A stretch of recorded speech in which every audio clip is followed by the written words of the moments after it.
206. Yo, what's up, world? It's your boy Armand. So, before this episode officially begins, I decided to record this separate clip and put it at the beginning of the show because, as you can tell by the title of this episode, we're doing a review of the Netflix show Bridgerton. And originally, we decided to review the first episode by itself and then go on to review 2 episodes at a time until we reach the finale. But unfortunately, we decided to not upload the first episode because due to some technical issues, the audio quality is very poor. But good news is that there really isn't anything sacrificed from not uploading the first episode review, as this episode serves as a great starting point on its own. And with that being said, sit back, relax, and enjoy the show.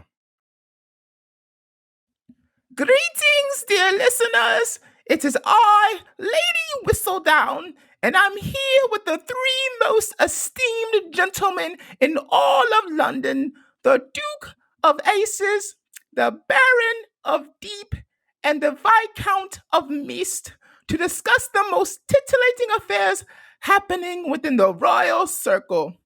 As I have already made my thoughts known during the narration of this story, I shall leave it to the Baron of Deep to begin today's discussion on all of the mouth-watering and delectable juice that has occurred amidst episodes 2 and 3. Pretty good there. That was really good. Ladies and gentlemen, we now know whose Whistledown is. This is the revelation right here. None other than our co-host Armand David Stevens. Nah, bro. I did it so when I was practicing it to myself earlier, I did it so much better when I was practicing her voice. But whatever, it's all good. I have practice. I have like 4 more episodes to practice on, so we good. You almost made me want some tea and crumpets. Scandalous. Yep, nice delivery for sure. Great delivery. The So voice, it's on you, Tim. It was really the composition of the words were, sounded right in tune with the script. So well done. I didn't even follow everything you said. I was just kind of impressed by the imitation. That's pretty good. There you go. There you go. It's on you, Baron of Deep. So, Bridgerton, episodes 2 and 3. Well, before I begin, let me just holla at everyone. Yours truly, the Dark Knight. I sure hope everyone's new year has been as manageable as it can be. As always, on behalf of the 206, love and condolences to all of those lost and those continuing to struggle. There is going to be a gorgeous light at the end of the tunnel. And I think it behooves all of us to continue forward, steadfast, if not to honor those that we've lost. But on to Bridgerton. So I was telling my co-host I couldn't wait to do this recording because I'm now caught up in the show. And as soon as I'm done watching episodes we agree to watch up to so we can stay on the same page, I feel like I'm that desert. I'm thirsty. I need more. So I couldn't wait to do this episode in part so I could watch the next 2. But I'm ready for 4 and 5, bro. But I have to say, I love how the revelations of 2 and 3, especially 2, and the removal of the threat. I kind of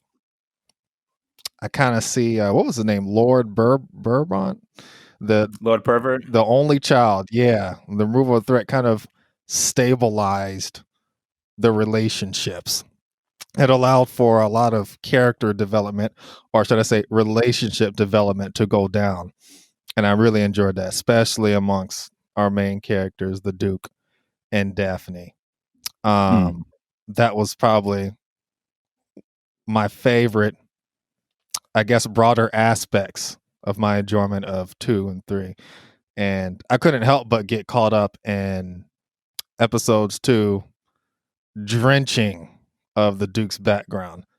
I loved how it all makes sense now as far as why he's all bottled up and I just couldn't help but be captivated and drawn into his misery, his depression. And I have to say, the actor that played his dad played his role very well, and it also painted grade A POS. Yeah, Oh, exactly. it The most painted unlikable father of all time. yeah, and it painted Danbury in a new light and a stronger light. Her importance and role in our main character's life is absolutely crucial, and it really makes him that much more of an interesting suitor to the main character Daphne. So I'm really interested to see what events will go down that will bring them together. But Featherington and Marina and Penelope, the Duke and Antony, Daphne and Eloise. It seems like as soon as that threat was removed, everyone could just breathe a sigh of relief, let the customs continue, the whole marriage marketing go. And it was nice seeing these deep, meaningful conversations between these people. So yeah, good stuff. What are some of your initial thoughts, Viscount of Meast? Yeah, initially, I'm a second all what Tim was offering, in particular the father of the Duke, and yeah, it just seemed like, wow, this guy's going through it. The father was really intense for whatever reason. Had no patience, man. I mean, the kid shows up, he's like, says a full sentence, and his dad is like, "Oh yeah," and then the next 3 seconds later, he stammered, and the dad was like, Yeah. "Nope." Is he what's the word that he Out called of him? here.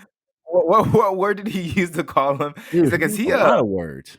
I know, but he didn't say what. It's a word. I forgot the word. I have to go back and Imbecile, watch it. maybe he used. Yeah, is he an imbecile? Or is he it was some word for, like, obviously he was saying he's a guy, mentally retarded. Right. But Mm-hmm. I forgot what word he specifically used. But it was interesting because the first word he said was, I didn't take it as that, because he said no. So I thought at first, and he said no, clear as day. Right. I thought he was going to be pissed that, like, the guy was challenging him. He's like, what did you say to me?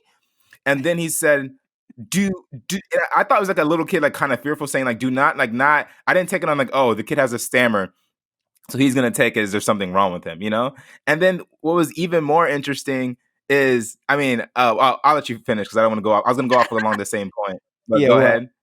I mean, feel free, because That I'm brush, feeling the same. I tell you what, that brush when he was about to smack his kid, that was almost Right. more inviting. I'd rather have that than what was revealed after. Mental abuse. Yeah. Yeah, the mental abuse was heavy. The verbal mental abuse. But so the other thing I was confused about when Lady Danbury, like, freaking high key, the MVP of the show, when Lady Danbury is like, look, I'm not gonna have my good friend's honor besmirched because the father wants nothing to do with you. Like, I'm going to raise you to be who you're supposed to be. And, I'm going to teach you confidence. I'm going to help you get rid of the stammer. So you always prepare to, like, when you stand into the light, whatever the little soliloquy was, when you're ready to stand into the light, you'll be, worthy of the attention that you bring or whatever. So she gets them together. Homeboy comes back years later and he's talking very eloquently to his father. And the father's still like, get out of my sight. I was so confused. I thought at that point, he might have been a little happy, like, okay, like, he's not a mute anymore. He can clearly speak. But before he even started to stutter afterwards, and you can tell he was kind of just because he was scared, the father was like, you're a waste of space like your mom. Peace. And I was like, damn. Right. Like, Yeah, so over the top, like, again, the most unlikable few moments that it show the father. Every time you're just like, dude, for real, like, oh, like, when does it end? And I would say in relation to that too, when it kind of showed the scene with the Duke as a adult and he sees his father on his deathbed and that scene goes down, it's like, yeah, that's about right. That's kind of like the energy you wanted to see him bring. It was like subtle enough, kind of like, I know you're a miserable guy, but he kind of just said like, yo, you're so miserable. And if that miserable kind of energy lives in me, no one should continue after this. So he called him like, You know, like A monster. a monster, exactly. You know, like that's just a good Two things. representation I of will never that sire an character in heir, particular. Yeah, I would never sire heir. I would never get and I married, will and I would never never get sire an married, heir. and I will never The sire Hastings an line will heir. die with me. It's Yeah, funny the Hastings line. it's funny how fear turns a man. Well, not just a man. I guess a woman too can do a complete 360 right at the very end. You know, all of a sudden he's happy and relieved to have his son there, and to know that even though he wanted some totally different son, whatever he had in his mind, you know, he was happy to continue the line, and then bam, the new Duke of Hastings drops that bombshell, and then he dies right then and there. No, to that. Yeah, Yeah. he says it and he dies, and then he just watched his father. He's like, "Yep," and And it was kind of like really sad because here this guy makes this oath really for no reason. I mean, he does it because he's been hurt as a child, and fair enough. But it's like, come on, bro. And Like, he wants to instill that level of misery inside of his father. Like he wants his father's last sentiment alive on the earth to be like, look, I won. Like what you held most close to your soul, the thing right. it was most precious to you. I'm going to ensure that you on your deathbed know that it's not going to happen. That the family name won't live on. Yeah. And no, exactly. And I say fair enough on a deathbed, and then it's a wrap. The father died. I'm just saying, some years go by, and he's making this relationship happen. It's like, why are you still tripping on your dad? He's been dead. You did what you needed to do. Move on. Like, hey, That's a change your God thing. mind. That's a God thing. Holding on to a grudge like that, and like, oh, I swore on earth, like based off some conflict that he has with another man. Like, in my personal opinion, the only guys will like literally take that shit to the grave type of energy. Like, Yeah, sure. Yeah, that of course. fixation. Yeah. It's kind of the quintessential that loyalty, that oath. When you make an oath, you abide by it, and even if it's going to lead to more intense suffering, it's still a path to walk. It's gonna be a problem for him and Daphne because the homeboy meant it, bro. Right. You have to understand, like when Anthony was talking about it with Daphne when they were in the drinking, when they went in the kitchen to drink they milk. wanted that warm milk. They know how to turn that burner on, bro. They're like, we're high and noble class. We don't know how to do this little peon shit of like turning on the stove to warm the milk. But anyways, Right. when he's like, you don't understand, Simon is not like the rest of us. He grew up alone. He didn't have his mother, and he had very little relationship with his father, no siblings, and he's used to being alone. So he was trying to express to her like how different he is from the rest of like nobility, and because he grew up like that, because he grew up alone, like his main like focus in life, like really where he gets his purpose from, has to do with his father, and that is not giving the one man that made his life miserable what he wants. Like that is like his fixation in life. Like if you really think about it, so far what the show has shown us of his character, what is his primary objective in life? Like, what does he want to do? Like, clearly, with the things he does, like with going to brothels and gambling, that's stuff to just like pass the time and to whatever escape whatever feelings of whatever emotions Of course. and things Yeah. he's feeling. Obviously, all revert back to his relationship with his father. So, like, that's the only concrete purpose he has in his life up to that point is to not give his dad what he wants. I think it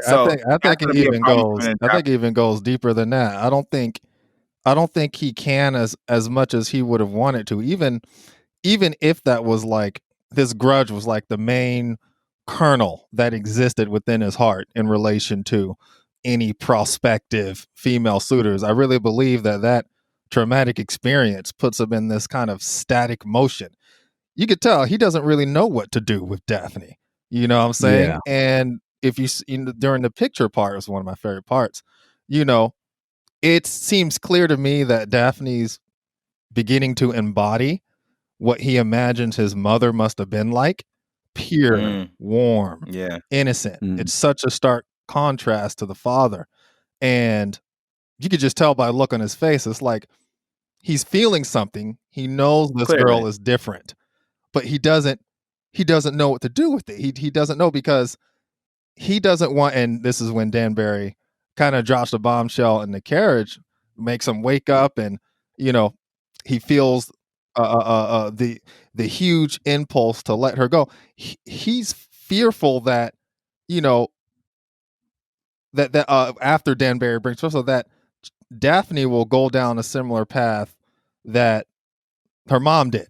You know what I'm saying? Because again, you know, You mean his mom? his mom. So I feel that him making the decision to let her go relinquished and allowed him to not have to confront the realities of his traumatic past. Well, let me say this, because ostensibly you can say the main reason why he can't move forward in his relationship with Daphne is because of that oath that he made to his father. Like, it's very clear that he started to develop strong feelings for her. And one can say that, yeah, obviously, because of him not really having any intimate relationships in his life outside of his one with Lady Danbury, that naturally he might face some issues learning how to be infinite and being a partner to someone he cares about. If he didn't make that oath with his father, that never existed, and he was willing to get married and sire a child. But yeah, so I'm saying, like, we know that to be true, but I think that you can say, though, based off the evidence and not just us using deductive reasoning, to say that he would probably have some issues moving forward of a relationship outside of the oath he made against his father, that it's really the oath that's preventing him from moving forward. Like, he knows how strongly he feels about that, and he doesn't want to continue leading Daphne on when he knows he genuinely at this point in time has absolutely no desire to marry or have children. And you can say that, yeah, mainly it's because of the oath, but it can also be maybe he doesn't believe in the idea of marriage and children because of his personal experience, you know? Right. So it's like, I think, yeah, it's very clear that he would probably have issues with learning how to be with someone, even if he didn't make that oath. But as of right now, the main thing driving him and preventing him from being in a relationship, I think, is his oath. But we probably will come to see it after time. It's not the oath, but it's the reasons why he made the oath in the first place is what he's That's actually true, and fearful of. that's Yeah, what I think it is. I really think it's the reasons behind the oath. The oath by itself is nothing. You know, it's always tied to what's driving him to make such a conviction stance. You know what I'm saying? And it's a whole cocktail of just fear and anger. You know, that's just there, seeded. You know, from his experience of the Right. past. So it really made perfect sense and perfect clarity after the flashbacks they had in part two, how deep and ingrained that trauma is, and it kind of gives him like an innocence to his stance. You know, saying it's not just, you know, him being a complete rake. You know, I would even say, I would have seen Anthony's not even a rank. I was just about to use that, but he's not in that rank either. But it's not. Yeah, it's pretty interesting. from my understanding, that term "rake" basically is that time period's definition of an F boy. Exactly. That's what a rake is. So one thing this is just a bit of a side note, because it's one of the first things I wrote down in my notes when I started episode 2. It's like the complete and utter disregard for the well-being of the mother when she was giving birth. Obviously, you come to know and see why that, again, the dad is grade A POS. But he's like, is it a boy? Is it a boy? Tell me, please. And Do I have this a boy? is when she's giving birth. He has her so brainwashed. I don't know if you guys noticed, in the process of trying to give birth, Yeah. she's like, tell him, and he's asking, like, is it a boy? Is it a boy? She said, tell him. She said, tell him. I'm like, Jesus Christ.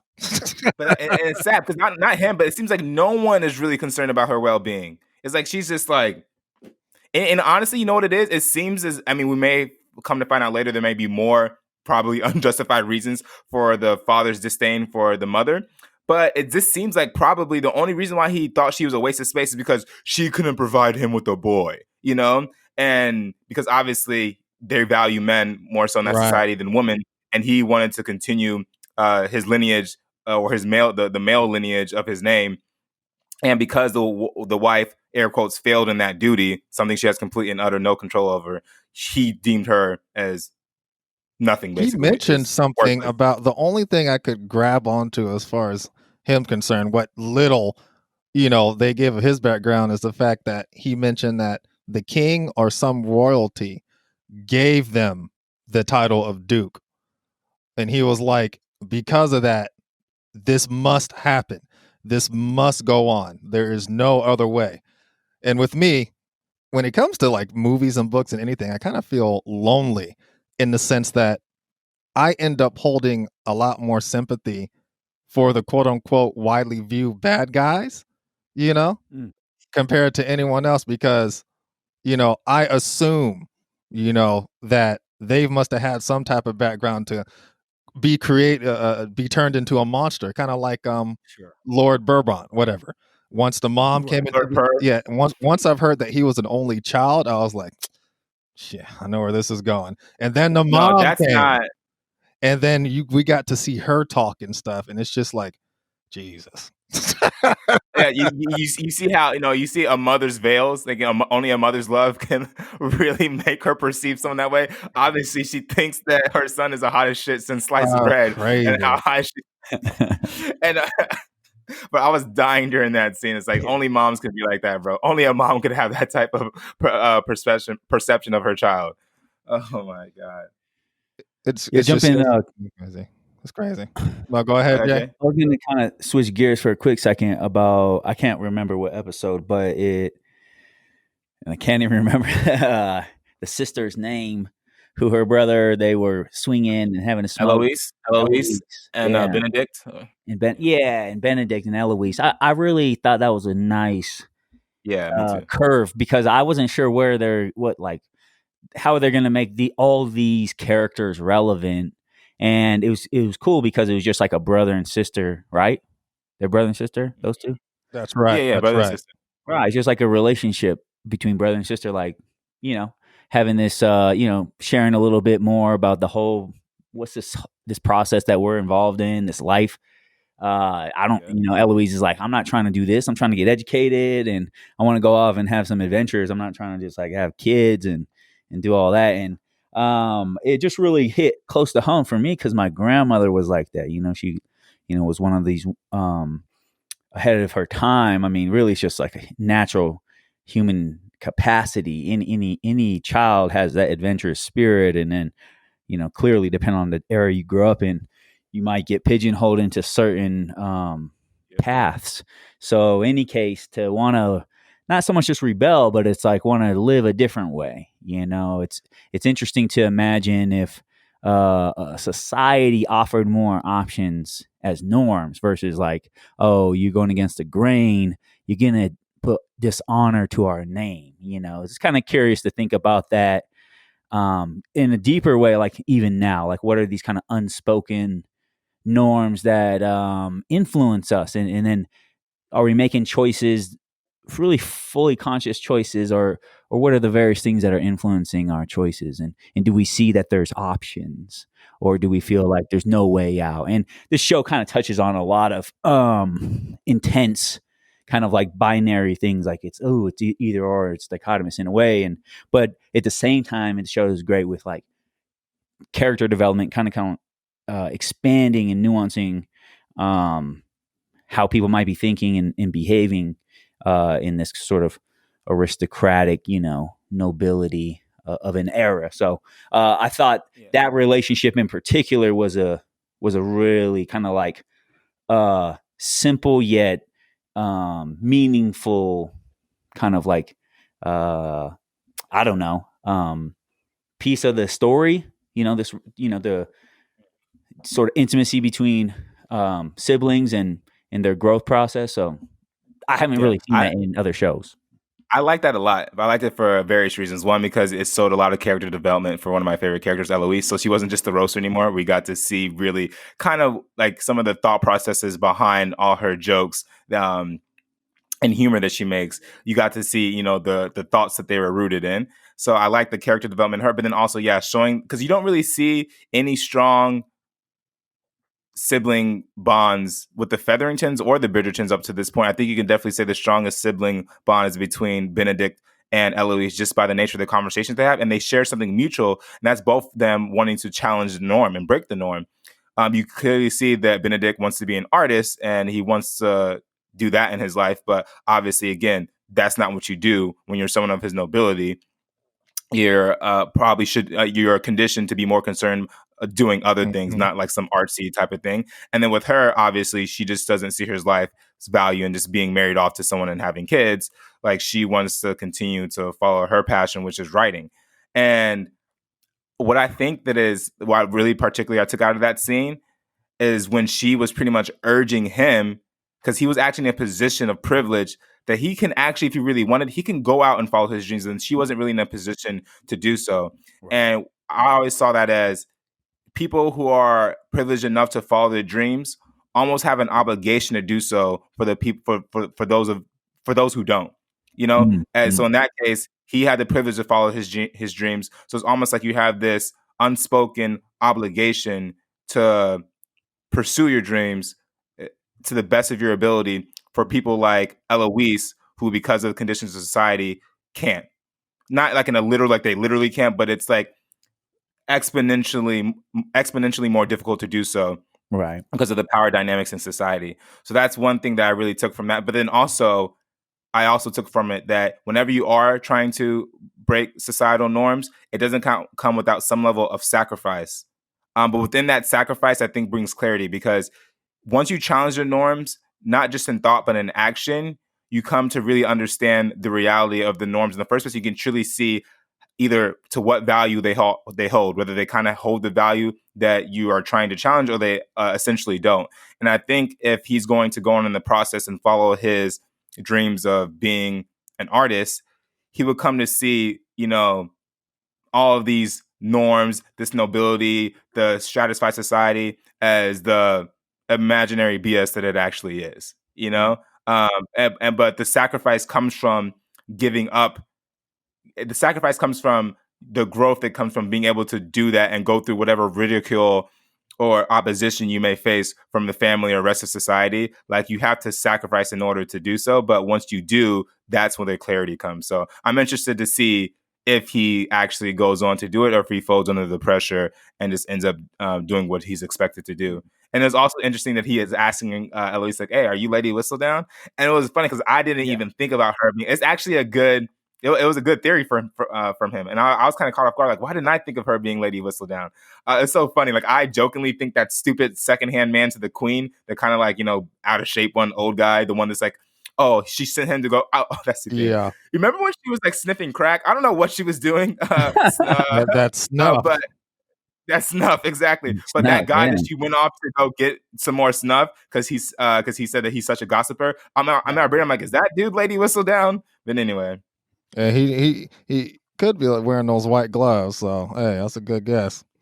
But yeah, I think Eloise's conversation with Benedict, and then Eloise's conversation with Daphne was very interesting. I feel like Eloise's character is playing a good role of kind of reminding and being a embodying presence of what true desire and love should be like, or what a life of independency should be like. Her arguments with Daphne, kind of brings her to confront, her more, conscious, independent thoughts, causes her to remind her of, the level of conformity she's adapted so well to.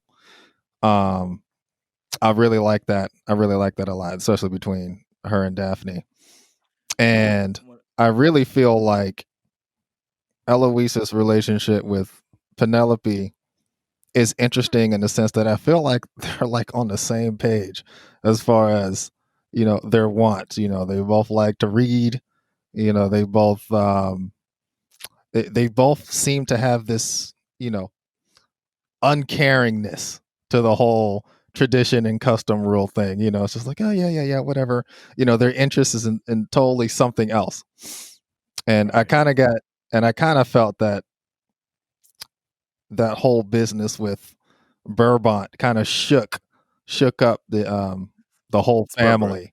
And that scene where they're sitting together and so many interactions after all that business, you could almost feel like the comfort like wash over them, and they're just shooken up and whipping out the cigarettes. It's just like, man, like, this life, I swear, I hope it gets better. One One of the big things that stuck out. Oh, go ahead, Jay. Go ahead. Oh yeah, that I like that scene when Penelope sees Eloise and she turns to her mother. She's like, "Oh, mother, can I go play with Eloise?" And the mother's like, "Penelope, a lady does not play." And she's like, "Mother, can Eloise and I go attract suitors on a promenade?" And she's like, "Oh, fine, yes, go." And that was Yeah, a great scene. that was That was like decent. fantastic. Show like That was He's like, yeah, the can we go youth and promenade innocence. for scissors? Yeah, and how like sex, they knew nothing about sex. They're really genuinely curious about what was going on. Like that was tripping me out. I was because naturally if you're not taught something, how would you know about it? So I was kind of curious to see how my sense was they were very much in the dark as far as how Marina got pregnant. So they're trying to figure that out. How does that happen? Like, because I thought you had to be married for that to happen. So we got to figure this out. Like, right? Is that what y'all understood? That was my understanding of that whole thing. And they portrayed it well, especially when Marina told Penelope it's love. So how did it happen? Why did it happen? It's love, Penelope. And you look at her face, she has this kind of Yeah. quizzical expression on her face, like, huh? Like love. And then on that walk with Eloise, since she's like, so why do you do it? She said it was love. But then one of them was like, but feathering our parents, one of our parents don't love each other and we're here. So they're like, it can't be that. Right. Exactly. I'll get to that in a second because I do have a few thoughts on that, particularly when when Simon, Duke of Hastings, was talking to Daphne about like, she's like, tell me. And he's like, all right, I'll tell you. And he's like, is this a continuation of what you do at night? She's like, what do you mean what to do at night? Sleep? He's like, no, when you're not sleeping. And she's just looking at him like, what the F are you talking about? And he teaches her about masturbation, basically. So I have a few thoughts on that scene. But anyways, going back to Marina, bro, that freaking scheming that Lady Featherington did, bro, that's cruel shit right there. It reminded me in the Notebook, just the manipulation from the perspective of the manipulation of letters. So in the Notebook, the main character's mom hid the letters that whatever Ryan Gosling's character's name was. She hid the letters from the main character, so she would think that he wasn't writing her and that he fell out of love, so she could move on. But in this case, it's like they wrote these letters to teach her a lesson that, if I'm playing devil's advocate, that they think that is necessary for her to learn. In one sense, and you can see it based off their philosophy and the way they think. When they took her to like the slums, right, wherever the rest of the lower class people live, she was trying to, from her perspective, educate her. She said, "Look, I just wanted to I wanted you to have a look at what your life would be like if you don't get your shit together and learn the ways of high class society and get married." And then she was like, "What did you think? You could scare me away by showing me some very hardworking people? Sorry, you're gonna have to do better." And then the mother was like, look at the children, right? And to me, it kind of reminded me, going back to the Notebook, of the mother's the why she didn't want her to be with Noah, right? She was like, "Look, this I understand love is important, but also having your basic necessities met is vital of importance as well." And it's like, look at this child. And almost like Lady Feathering saying, like, if the cost that I have to pay in order to not have a child grow up like this is to not necessarily marry for love and just marry for custom and tradition, then so be it. Because they value that more. And you can even see for a quick second when when Marina saw that, it did kind of like hit her a little bit, like when she saw that child. But it wasn't until the idea of love being taken out of her life based off those letters, because she thought that the guy that she was with didn't love her anymore, was she's willing to accept the fact that, okay, maybe marrying for love isn't something that I should be focused on, and the safer option and the most logical and practical option is to just marry for status and well-being. But so I think that she would have stayed fighting the good fight even after seeing that child living in poverty. But it was only once she got that letter that she's like, okay. And when I saw that there was a woman, I was like shocked. I was like, wow, that's some cold stuff right there. And I'm really curious to see if it's ever found out. If I have a feeling that like they have to make a scene where she finds out it was them. Right. And I'm curious to see how that interaction goes down. Featherington got real lucky too. Real convenient to use a moment of wisdom, aside from her prejudice, her negativity towards the girl. And I thought after watching that scene where she takes Marina to wherever that was, the streets. And But so real quick, what do you mean by moment of wisdom? during that scene where Lady Feathering actually spit some truth, you know, I kind of, You mean I was, instead of slapping her? yeah, I was shaking my head at that scene. I was like, you're lucky you're actually in a position to say something and not have me want to rebuttal you. What she was saying in the moment was true, but it was just convenient, saying that, she's in a position where, or a moment where she can spit some truth without it being tarnished by her own negative attitudes towards the girl.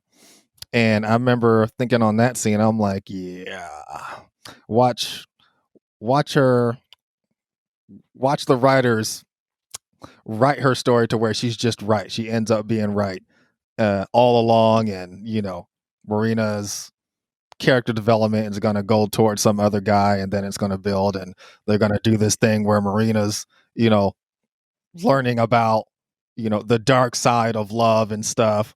That was definitely a surprise at the end where they were manipulating the letters, copying it. And it definitely seems to suggest at least that since there are letters coming in from the guy, that the guy genuinely, hopefully, saying wants to be with her and would like to take care of the kid and stuff.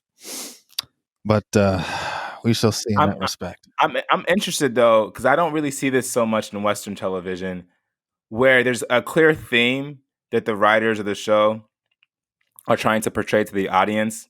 So like in this example with Marina, it might be ultimately she finds whatever, the guy comes back, and they end up marrying for love, right? It seems like that's kind of the direction that the show wants to take us in, and we're going along that journey. Mm-hmm. But sometimes I'm curious to see like the reverse of that, where if you pretty much have like, it's very clear that the show wants to portray a certain theme, like, okay, it's okay for you to do this, but in the show it ends up being like the person kind of gives in to the pressure and ends up adopting whatever they were fighting against in the first place, and kind of following a character's trajectory along that journey, and they ultimately just end up that into seeing how they adapt, and not necessarily portraying that as like a positive thing or a negative thing, but just portraying it as a thing that happens, and then seeing the reaction that people get. I mean, it definitely happens, but I think more so what happens again in Western television, where you ultimately end up overcoming whatever trial and tribulations you were going through, and ultimately getting what you desired. And the moral and the theme is like, being persevering through the hardship and be able to finally attain what you were seeking against a current of opposition. But I'm curious to see, like, if the story of Marina just ends up being she wants to marry for love, that's what she believes in her heart, but ultimately she gave into the pressure coming from her family through this evil scheme that Lady Featherington came up with, and she ultimately just ends up marrying for the status, and just kind of mutual. In a very unbiased place, like from an impartial place, the show just showing that trajectory of her life, and then letting that be judged for what it is by the audience. Yeah, I kind of feel that's been a direction of movies lately, at least in the last decade, definitely the 2000s, where they just have these storylines and not and say a happy ending, but like before that, I felt like that was the trend. It was like a happy ending, but lately it just feels like they've been tractoring us to the happy ending and then switch it at the end, and not being a total dismal ending, but kind of like that lukewarm result. Like, oh yeah, this character got what he or she wanted, but not exactly what he or she expected, or definitely what we, tried to expect or predict. It's pretty interesting. Well, I'll make a referendum on what I said earlier. I'm not saying that. I think traditionally that's what a lot of Western shows have been like, but you definitely have of enough examples in Western literature and Western TV where it isn't just that stereotypical, hero or whatever the protagonist or minor protagonist going through trials and tribulation and ultimately getting what they wanted. There are more nuanced situations for sure. So I'll just retract and say I'm curious to see what they do in this particular show, how they end up handling Marina's character arc. But Jay, I wanted to ask you, True. what are your thoughts on the on two things? On one, the Duke kind of teaching Daphne about basically her sexuality and, you know, a woman's not just a woman's sexuality, but sexuality in general. And then two, particularly at the end when he was breaking up with her or breaking up the fake relationship, because after the conversation he had with Lady Daphne, and particularly when he said something like, "Oh yeah, I'm a rake," and he's like, "Oh, I'm a rake, and I don't want to taint you any further." And then when she was like, "I'm what did she say? It's like, I am more than capable of deciding the bounds of my own propriety."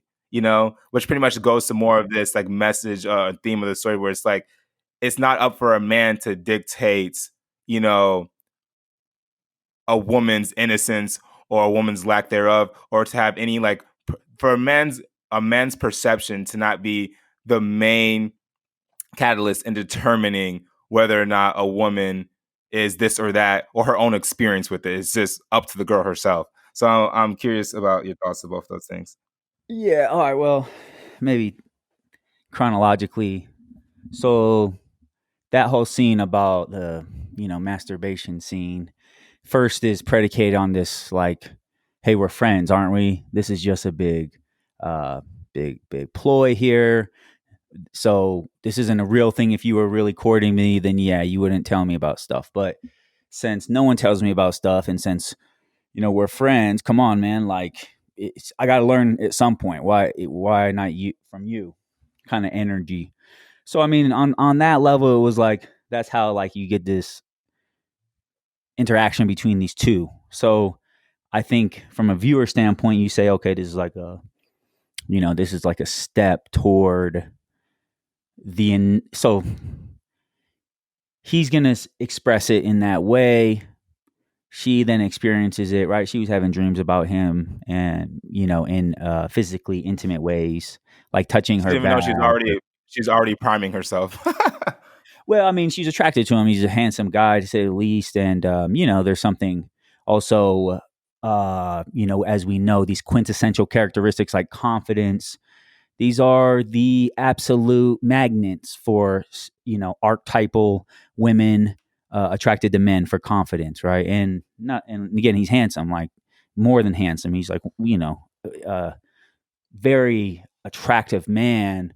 So of course, any person is gonna, right, if you're looking at it from just like a human beings can find connection, there's not like a real unique thing between a male and a female when it's like regarding attraction. So it's no wonder that if he starts to say these kinds of things to her, she's having these feelings that's going to continue to grow, right? So he's feeling that, like Tim was saying earlier, he's starting to feel like, okay, yeah, we're friends, but I also know I'm starting to have some different feelings showing up, and I'm having questions about how I want to be, right? He had the lady who was the soprano, the singer who offered him a little extra Sienna. time. Oh well, Yeah, Antony's mistress. I think Right. her name just Sienna's pronounced her name. Sienna, So yeah. Sienna, yeah. And he just was, and he was like, his driver was like, to the opera house, my lord. And he's just like, nah, straight home. And so it's kind of showing he was like, he wasn't about just his own gratification. He was having feelings, right? He was starting to feel like responsible as a partner in a way, right? As someone courting this woman. So, I mean, he was genuinely kind of like allowing himself to feel that out a little bit. So that's that whole scene. As far as like, I don't know, I think that's a little bit for the audience, right? That's a little bit for this like really kind of like, is it not like a novel, like a romance novel kind of scene? I felt like that's what I was watching. Like it was as if I haven't read Breaking up with her.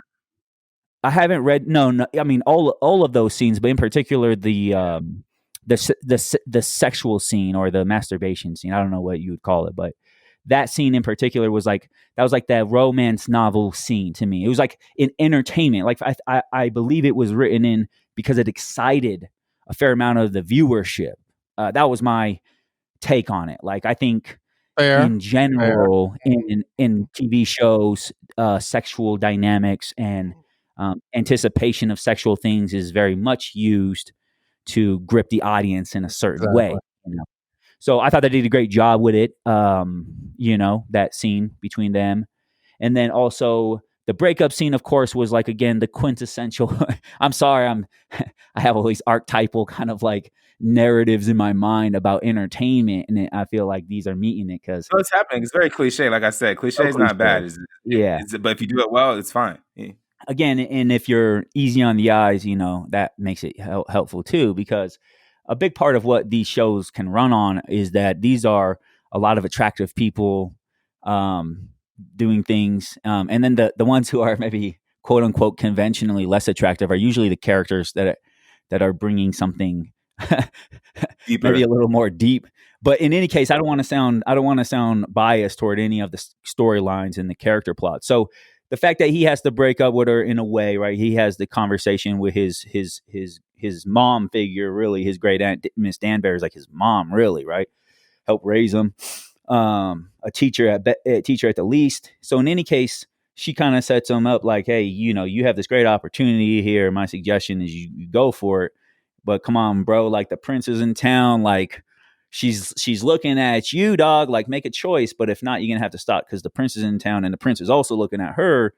And so in a way, he's kind of like thinking he's doing the right thing, right? So when he says I'm a rake, he kind of belittles himself to try to make sense for himself of why and again, not to mention his backstory and his oath or whatever he promised to his father on his deathbed. There's all that to consider too, and other things that we could also go psychoanalyze, so to speak. But I felt like the breakup scene in general was, on her part, was great. I really appreciate the empowerment of Daphne's voice.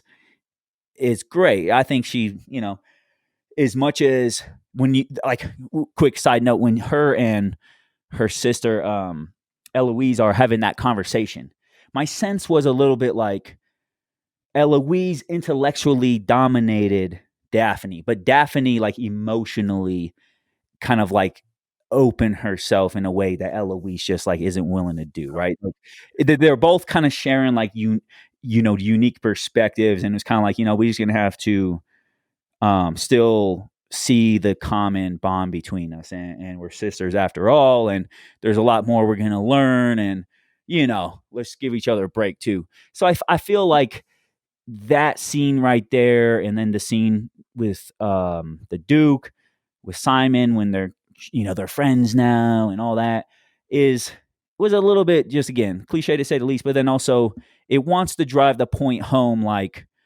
it's kind of a big deal, right? Oh, blows up, he walks off, right? Doesn't give her the time of day like friends, like, hey, we made the agreement, it's come to an end, I know, I'm really sorry, let's spend the last afternoon together, right? Because he's clearly going through all his turmoil. So that big boom right there, then she has this falling out a little bit internal thing where she gets her cry on, feels better, and now she's like, all right, now I'm gonna boss. Time to flex.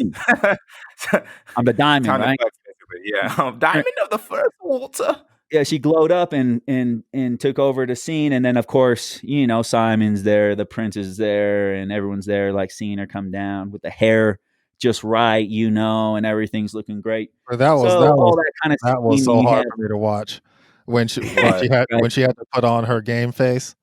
She came really close to discovering something really special, like actual, true, very good aspects and realities of love outside of all of those suffocating traditions and customs, only to be kind of like taken away, So to watch her put on that game face and just move forward, because essentially, like was mentioned, this is her life. She tells that to the Duke. I think this is why this is another part where she drew the Duke in. She reminds him, look, they're doing it for this or that, or this or that. This is more than just a negotiation. This is my life we're talking about. And you could see, he's, paying attention to her, and he agrees. And I really feel like it's those moments that's reminding him of his mother and just making sure no semblance of those events don't repeat itself again. And I think that it contributed to how it hurt. He showed his own expression. It hurt for him to do it, but how he was even able to have the wherewithal to say all of that to her when whatever percentage of him that really respects and likes her, is there, regardless. So I really think Lady Danbury, that talk they had in the carriage, really impressed upon him the reality, especially when she was like, I taught you better than that. You know what I'm saying? And it's like, whoa, what I'm saying? Like, I don't want anything to happen to Daphne, anything what happened, in my life, especially in relation to my mom. So I really think that gave him the push, and what she said was true. What I'm saying? This is essentially Daphne's life you're talking about. So don't keep straddling her along the charms. Don't be indecisive, because as long as you're doing that and the prince goes back to Russia, that's it. That's it. So it was I like that talk she had. It was a big, decisive moment. It's pretty interesting. I have a couple of things to say about what both of you said. I'll start with you, Tim, because it's most recent. So yes, exactly. When she was like, this is my life. Okay. And you can see really the more they both stray away from and leave their own narratives in regard to why they set up this arrangement. So with the Duke, it's so he can have all these, all the moms and all the girls stop chasing after him. He can kind of just have some peace and go back to whatever sense of normalcy he wants. And for Daphne, so she can have more eligible suitors. It's like, that's why they're both getting into the agreement in the first place. But like, the more they actually find out about the other's narrative is when the feelings start to grow and it becomes less of a pretend thing. And it's interesting. It's like, the more he found about her narrative, the more his feelings grew, which made him want to stop the pretend thing altogether.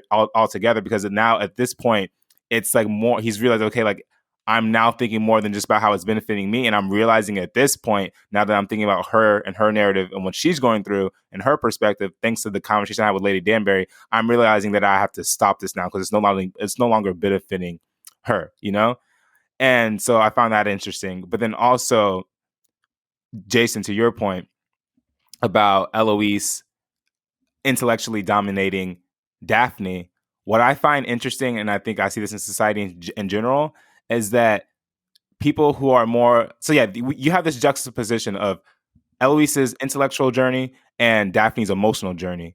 But I think most people kind of give more credence and value to intellectual journeys in general, because emotional ones are deemed as just more immature at times. But particularly in times such as those, I think we do a disservice to automatically judging an emotional journey as less than an intellectual journey, which I think that Eloise inherently does, because the emotional journey from Eloise's perspective fits more with the norm and societal convention, which through her intellectualism, she is trying to she's trying to, like, end, right? She's trying to destroy that concept that this is something that a woman needs to do. So she sees any amount of conformity to that established societal norm is automatically inferior to the endeavor that she's going through, which is to break that norm. But you can still have a lot of growth and maturity, even intellectual maturity, in that emotional journey that Daphne is taking. Because within an emotional journey, you're going to inherently have intellectual progress as well as you navigate that space. And it's not just like Daphne's like, oh, yes, I'm going to get married, because she's not truly following the customs. The custom is really, you just get married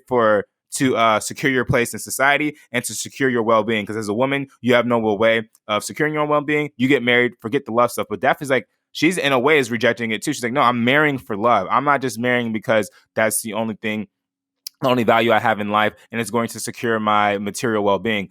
I'm marrying for something deeper. I'm marrying for love. And within that journey, you're going to have an intellectual journey as well. So I think what people like Penelope even or Eloise are ultimately going to face as they're going through their intellectual journey and trying to live in a way that's true to themselves based off the things that they want, that at the end of the day, we are still social creatures, emotional creatures. You're going to want some to have some type of companionship and some type of intimacy in your life. And if you've spent so long rejecting that mere notion and rejecting that altogether, you're going to be, I think, potentially less developed than someone like Daphne within her emotional journey is going to inherently get that intellectual growth as well. And when you're going through that emotional journey, there is no disdain or apprehension towards intellectual growth at all, right? You welcome it because it can help you in your emotional process.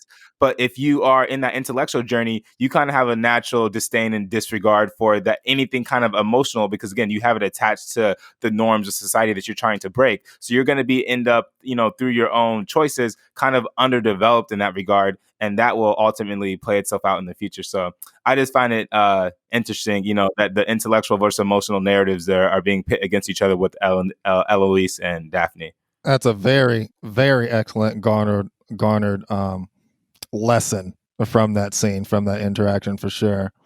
I want to say that there's also plenty of people who find intellectuality kind of abrasive, and they would probably be more on favoring Daphne's side versus Eloise. But another take I saw from that scene was also Eloise was scared. You know what I'm saying? This is a lot for her. She brings up the time where her mom was screaming, giving birth to, the youngest sis. Oh yeah. And she, you know, and she's kind of seeking comfort and closure from her, and I think there's a reason why she was held back a year or two. Maybe that's something Violet, her mom, saw to hold her back a bit, because she was picking up on Eloise's uncomfortableness, discomfort with all of this. But there's a lot to say for Daphne just being the older sister as well. I think maybe her being the older sister puts her on this path real fast, real quick, to feel the need to obviously lead the way, especially with the standard that Violet and deceased husband set for them. That's the one thing you hear Daphne say that, really reminds you that Daphne is not just caught up and just blindly in tradition. She is trying to seek, a deeper, more meaningful love than, what's seen throughout and I think that's accurately portrayed too in that scene where she's dancing with the suitors, and each scene she's dancing with the suitors, she's attempting to have an intellectual conversation. Oh my with God. them. and after each one, interesting question. it's just so bad. So that's something that warms my heart. That's something Eloise and Daphne has in common, at least, is that they both are carrying very independent, more conscious level sides to them. I think one's just more subdued by the emotional side because she's in it. She's going through the marriage process, and Eloise isn't there yet. It's going to be her turn next year. So she's kind of witnessing all this. And just like she says to, I guess it was Benedict, she's like, I'm watching all of this stuff that my sister's going through, and it's too much. It's driving me crazy.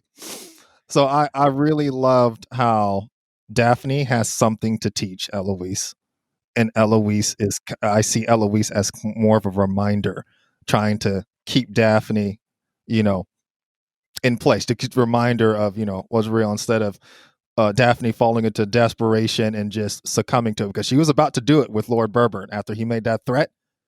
She was. But I think that was also mature. That was a mature decision by Daphne as It well. was really mature. So I kind of feel It that was sacrificial. Eloise's presence keeps her from fully going that way. It's nice.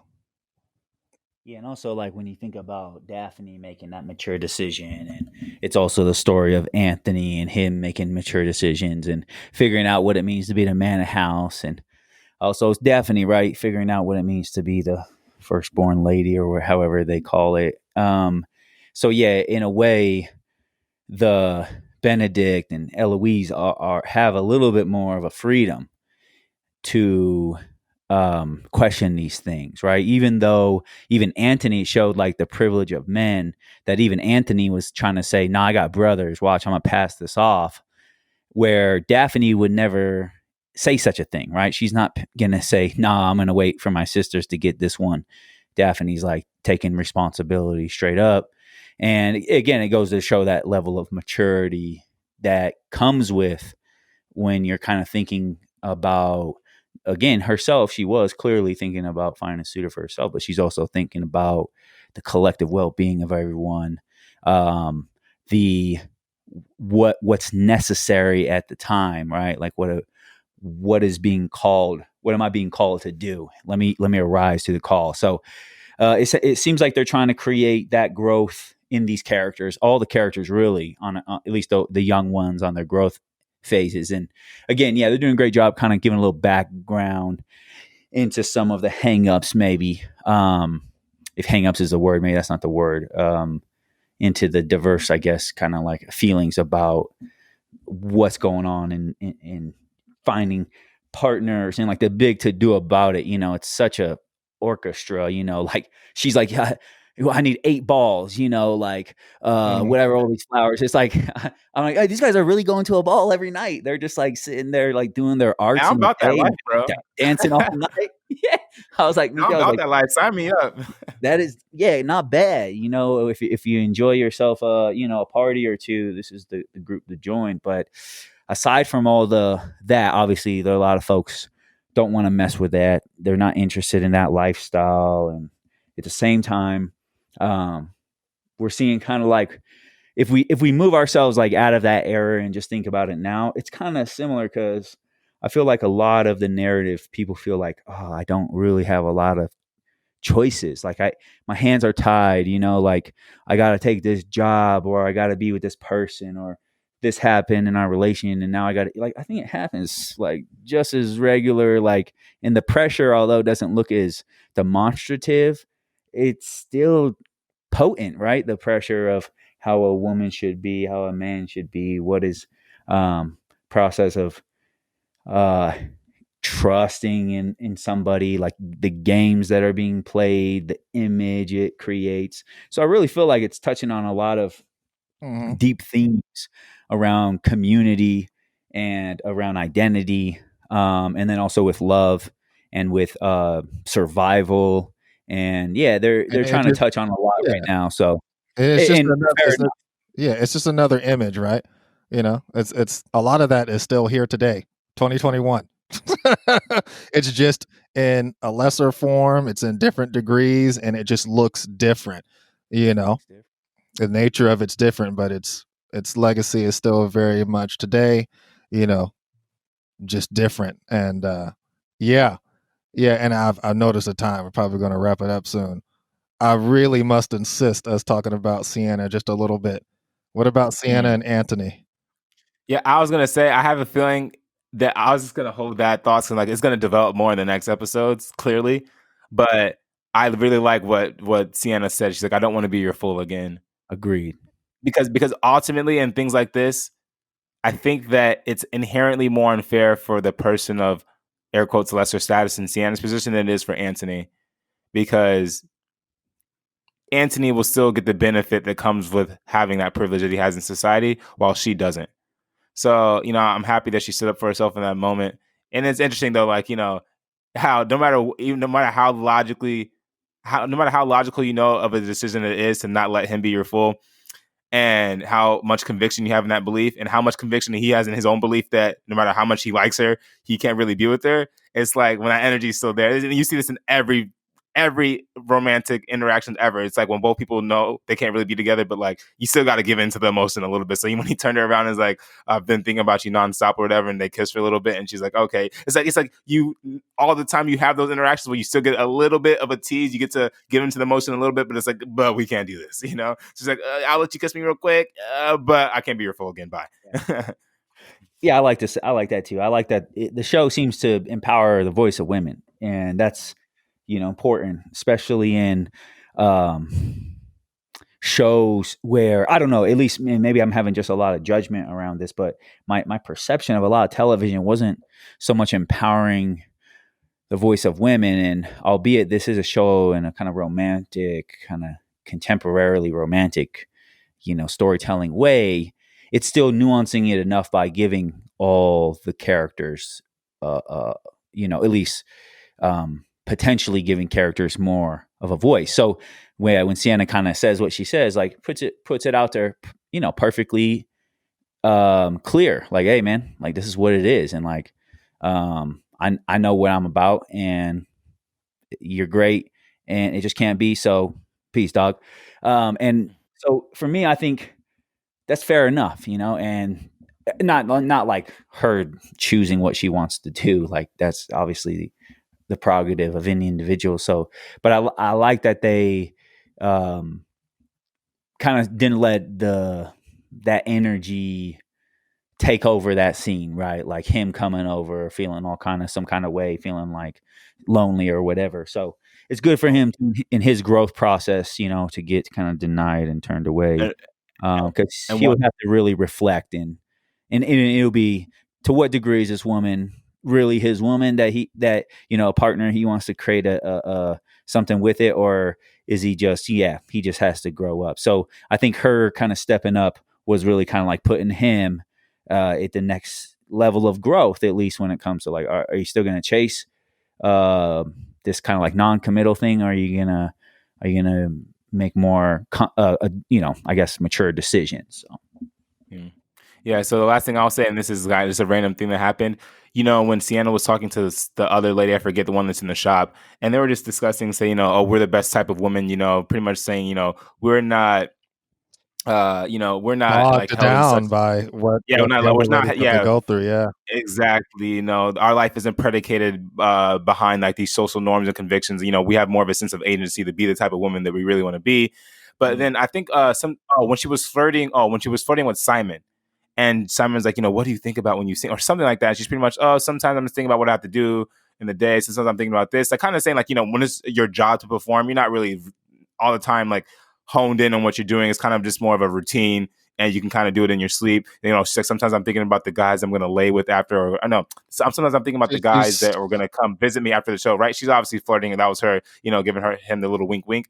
But what I found interesting, and you see this with a lot of artists, and I can relate, is someone as a writer or whatever, when you're going through something deeply emotional, how it manifests itself in your art.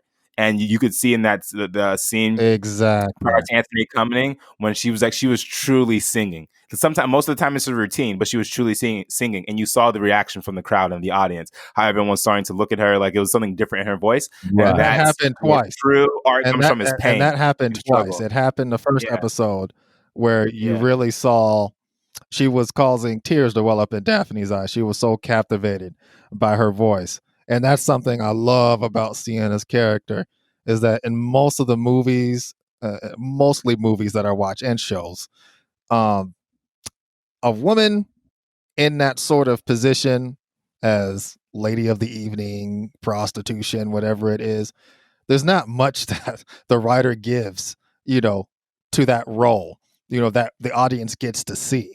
It's mostly in the portrayal of, a what you call it, like a chess piece that's moved, that we get to see maybe for a few minutes to at least cause disruption in the character development They're between like a someone else plot device more than a real character. and then it's They're- gone, and then she's gone. You really Yeah. don't see her. So it's really nice for me to really see a much more longer, extended, more important role in it, and just it's like Jason mentioned. This really feel like it's giving a lot more intellectual experience for us. When it comes to uh, a role as a woman in that character, in that position, portraying that role, and I love, it gives me that sort of underdog feeling to see how much of an influence she's having on a class differences that seem astronomically apart from each other, but even so, look how powerful she is, for an individual who was not born, has no clue what, being born into royalty was like. She still captivates and holds their interest, and it's really nice. It seems like she's going to have a um, more important role than what I'm used to seeing. It's absolutely awesome. And I will say too that as far as Anthony is concerned, I like it, how ironic it is throughout the whole time he's trying to, in his haphazard, nervous, apprehensive way, trying to pick a suitor for her. This is a story that he's going through as well. What I'm saying, he's essentially trying to force her to do something that he doesn't want to do either. And that milk scene, and that's why and that's why he it's like, said, I forgot what he said at the end of that tail end of that conversation, but he said it and he heard himself say it. And then he had to look to the side because what he said applies to his situation as well. Exactly. What he said was, sometimes, no matter how much you want to be with someone, you just can't because you're not meant to be together. Something like that. No matter how much you want to be. Exactly. And that's what it's almost. You always see he's projecting a lot of his situation onto Daphne. Oh, you can just get married to Burberk. There's no reason why you shouldn't. Right. So there's no reason why Anthony shouldn't just marry any one of these girls, like the 14 list of ladies that come from nobility. Like there's no reason why he shouldn't just be able to marry any one of them because there's nothing ostensibly wrong with them. Right. But obviously he wants something different. So he's like, it's almost like he's speaking to a mirror when he's talking to Daphne, like, oh, you just need to marry this person, you just need to marry that. He's like almost like lashing out against himself, Exactly. But anyways, I'm pumped now, Doug. I want to go watch episodes 4 and 5, so I'm ready to end this. So yeah, Jason, you have anything? I guess Armand's done. You have anything more to say? Ending statement? No. I mean, well, maybe as a final statement. Yeah, I like Sienna's character arc. I hope they keep doing what they're doing with her because I think she, like you said, she's a bold character from the standpoint of just like her and her friend were talking about. Like we're really the ones who are kind of like have a little more freedoms to move, and therefore, in a way, we're more interesting. And I think Anthony obviously finds it true too, right? He's attracted to Sienna. Look, she's doing her thing, she's singing, and she has, she's using, her physical gifts as well and all that. But then at the same time, this is a person who's very confident and has who's loyal to him too. Like they had a real kind of like connection, albeit, you could say it was just whatever. But in any case, when people are giving themselves like that, and then as it showed at the very end of that last episode of Anthony going back to her and kind of like seeking her out, as much as you might think, he's just doing that kind of that lone wolf thing, he's howling at the moon. It's really like I think he's just starting to realize how he doesn't really have anybody. He doesn't really get anyone, right? His mom's constantly punking him lately, and then he doesn't understand his sister at all. He's like out to lunch. So like Sienna's like his only safe place. So I think he's starting to realize that. Exactly. Any case, so it'll be curious. So I like that she kind of put him on ice to let him know what's what. And so yeah, we'll see what happens with them as a thing, whatever, but also in particular for her. Due to those particular nuances of who she's supposed to represent, right? So I'll leave it at that. I'm sure, like Armand said, there's probably going to be a lot more we'll get into episodes 4 and 5. I'm sure we'll just add to the richness of this of this show. Well, all right, peoples. Much love and peace to all of our listeners and to all of your life spheres out there. Just my last comment about episodes 2 and 3. I will say I'm just very personally caught up in the journey of trying to like identify all the things that brought Daphne and the Duke together. And if there's one thing that I feel just personally satisfied for identifying, it's that they both, represent something that's contrary to, what they're trying to escape from. Duke in the sense of being offering a lot more in terms of just intellectualness, like that scene where she was dancing with the guys and the guys really couldn't talk to her much, say anything much. And then vice versa. I really think Daphne, especially on the offset, wasn't coming up to him googly eyed, drooling over him. They very much met in a very neutral way where she was trying to use him to cover herself from, the creeper. So I think that's kind of embodied that initial spark between the two. And I really think Lord Burbont was an unbeknownst major player into drawing them two together. Pretty interesting. But yes, much love and peace to all of our listeners. Thank you for listening as always. And And remember, Well, your opinion, your thoughts and feelings, that's part of what we want. That's part of the messages behind this podcast, is to really bring to you guys' attention that your thoughts and feelings on things matter. You just need to come across people who care about these things and will just let you know that everything you think and feel is just very important. So definitely in the comment section, whatever you guys feel like commenting, please do. And we might very well incorporate that into future episodes. Much love. for sure. I'll just say this real quick because things you guys said made me think of something. When I think about it, maybe again, ostensibly, people like Eloise are the iconoclast of the show, but they're all kind of iconoclast in their own way because they're all challenging the institution of royal society in some way. Marina doesn't want to just get married off to get married off. She's trying to do it for love. Daphne's trying to do it for love.